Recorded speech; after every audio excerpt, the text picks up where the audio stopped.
Hello friends, welcome to Indian food recipes. இன்றைக்கி Indian food ரெசிபீஸில் நம்ம broccoli எப்படி செய்கிறது பார்ப்போம். ரொம்ப சிம்பிளாக குயிக்காக செஞ்சு முடிக்கக்கூடிய ஒரு ரெசிபி. இது ஒரு சைட் டிஷ் ரெசிபி. ரொம்ப சிம்பிளாக செய்யக்கூடிய இந்த ப்ரக்கோலி ரெசிபி எப்படி செய்யலான்னு பார்க்கலாம். வாங்க வீடியோக்குள்ளே போகலாம். ப்ரக்கோலி செய்கிறதுக்கு ப்ரக்கோலியை இது மாதிரி நம்ம உதுத்து எடுத்து வச்சுக்கணும்.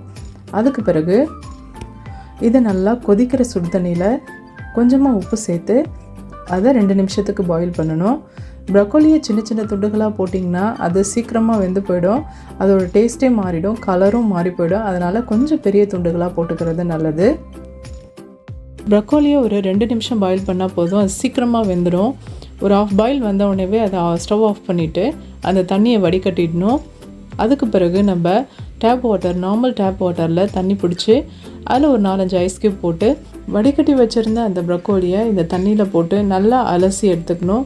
இதை நம்ம தண்ணியில் போடும்போது ரொம்ப ஓவர் குக் ஆகாமல் இருக்கும். அது மட்டும் இல்லாமல் நல்லா சுத்தமாக அலசி க்ளீன் பண்ணி எடுக்கிறதுக்காக இந்த தண்ணியில் போட்டு நம்ம எடுக்கிறோம்.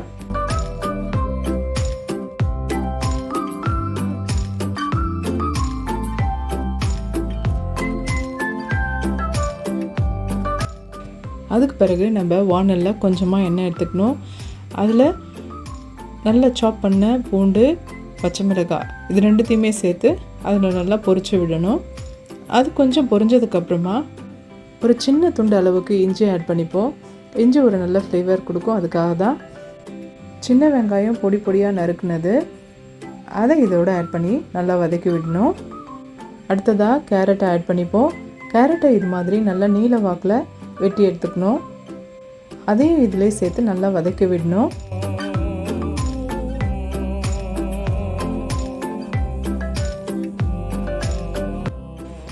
அதோட கொஞ்சமாக உப்பு ஆட் பண்ணிப்போம். ப்ரக்கோலி ஆல்ரெடி கொஞ்சமாக உப்பு ஆட் பண்ணி தான் பாயில் பண்ணோம். அதனால் இதில் கேரட்டுக்கு தேவையான அளவுக்கு உப்பு போட்டால் போதும். கேரட் கொஞ்சம் வதக்கி விட்டது பிறகு அதில் கொஞ்சமாக தண்ணி ஆட் பண்ணி இந்த கேரட்டை வேக விடணும். அது வெந்ததுக்கு பிறகு இப்போ ப்ரக்கோலி ஆட் பண்ணிக்கலாம். இது நல்லா ஒன்றோட ஒன்று மிக்ஸ் ஆகிற அளவுக்கு நல்லா கிளறி விடணும். ப்ரக்கோலி நல்லா சூடாகிற வரைக்கும் இதை நல்லா கலந்து விட்டுக்கிட்டே இருக்கணும். அதுக்கப்புறமா ஸ்டவ் ஆஃப் பண்ணிடலாம். அவ்வளோதான் ஃப்ரெண்ட்ஸ், ரொம்பவே குயிக்காக செஞ்சு முடிக்கக்கூடிய ஒரு ப்ரக்கோலி ரெசிபி நம்ம பார்த்தோம். இது ரொம்ப டேஸ்ட்டாகவும் இருக்கும். நீங்கள் எதுக்கு வேணாலும் சைட் டிஷ்ஷாக நீங்கள் இதை பயன்படுத்தி சாப்பிட்லாம். ப்ரக்கோலியில் அதிக அளவு கால்சியம் இருக்கிறதுனால அது ரொம்பவே ஹெல்த்தியானது. இந்த வீடியோ உங்களுக்கு பயனுள்ளதாக இருக்கும் நம்புகிறேன். தேங்க்ஸ் ஃபார் வாட்சிங் திஸ் வீடியோ.